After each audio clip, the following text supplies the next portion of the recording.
ke statistik berikutnya, yaitu uji kecukupan data. Uji kecukupan data.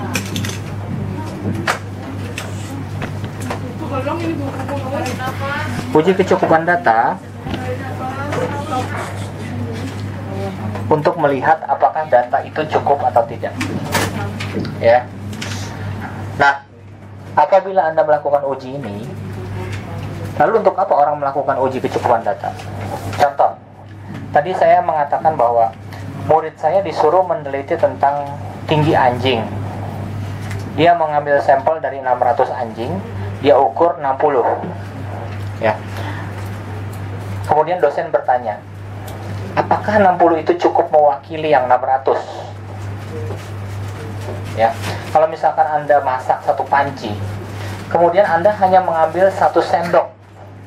Kemudian dari sendok itu Anda mengatakan bahwa 1 sendok ini apakah sudah bisa mewakili 1 panci? Bisa saja. Yang keambil itu pas yang gurih, sementara yang lainnya tidak gurih. Nah, secara statistik itu bisa dicek. Namanya uji kecukupan data. Jadi kecukupan data ini untuk melihat apakah 60 itu cukup atau belum, gitu ya.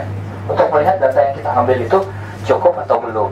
Loh, Pak, bukannya kita punya strategi? Kan kita ada metode 10% dari total populasi. Tapi yang namanya riset itu kita harus cek, double cek. Apakah 10% ini sudah cukup mewakili yang sekian ribu orang atau tidak? Makanya dilakukanlah uji kecukupan data. Nah, ada 2 rumus. Rumus yang pertama adalah n-aksen. Jadi rumusnya itu adalah n-aksen ini. N-aksen untuk nilai ketelitian 10%. Kemudian n-aksen yang bawah untuk nilai ketelitian 5%. Mau pakai yang mana? Terserah. Kemudian Anda bertanya, dari mana angka 20? Dari mana angka 40? Itu diketahui dari formulasi rumusnya. Untuk mengetahui apakah data itu cukup atau tidak, Anda ada 2 tingkat keyakinan.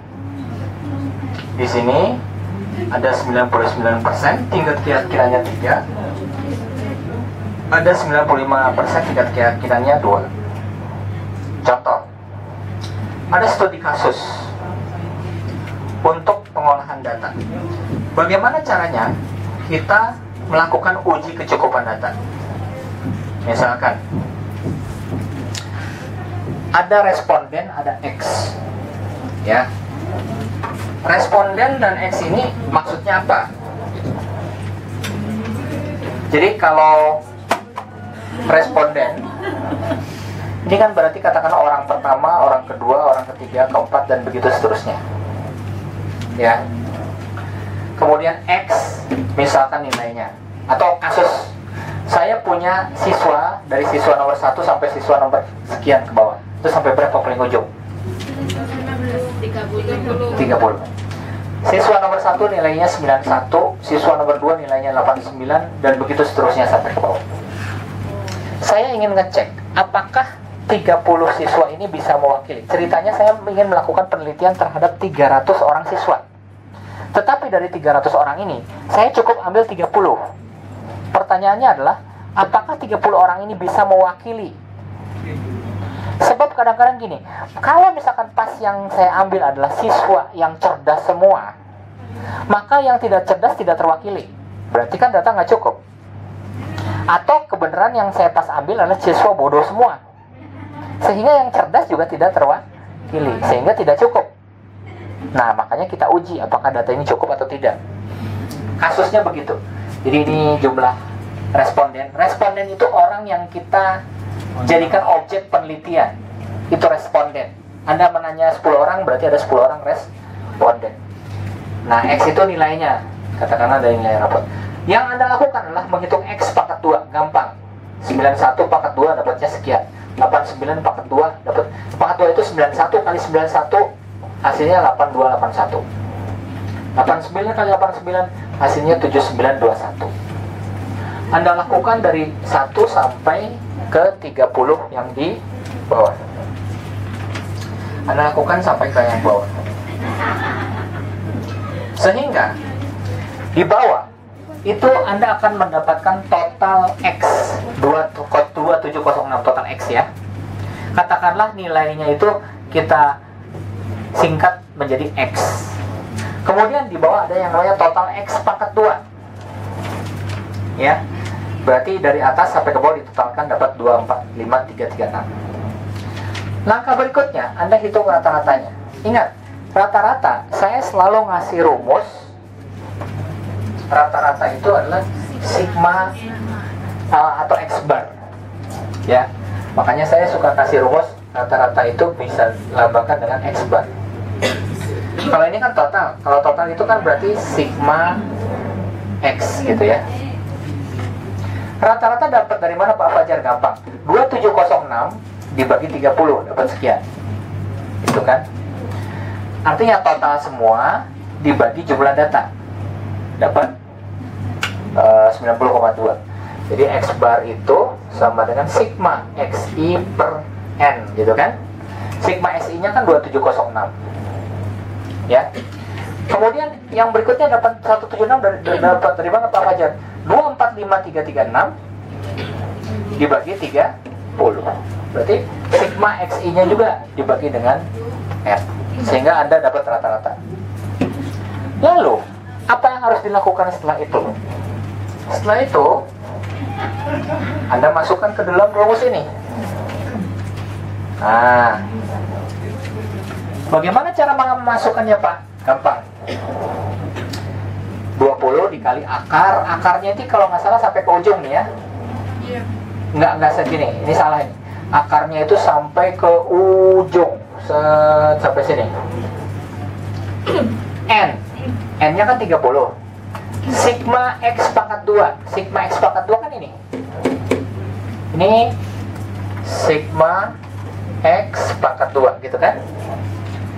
Dikurangi sigma X. Sigma X kan ini. Sigma X ya. Kemudian sigma X ini dipangkatkan 2. Berarti kan 2706 dikali 2706 gitu kan. Dibagi dengan sigma X. Dibagi dengan 2706. Nah, sehingga Anda masukkan ke sini. Ini diakarkan ya. 30 kali 24 5336. Hasilnya dikurangkan ini, kemudian diakarkan pakai kalkulator. Setelah diakarkan dikalikan 20. Setelah dikalikan 20 dibagi 2706. Setelah itu dipangkatkan 2. Kemudian Anda akan mendapatkan hasilnya. Oh, hasilnya adalah 1,434 dibulatkan menjadi 2. Oh, kalau begitu hasilnya adalah 2.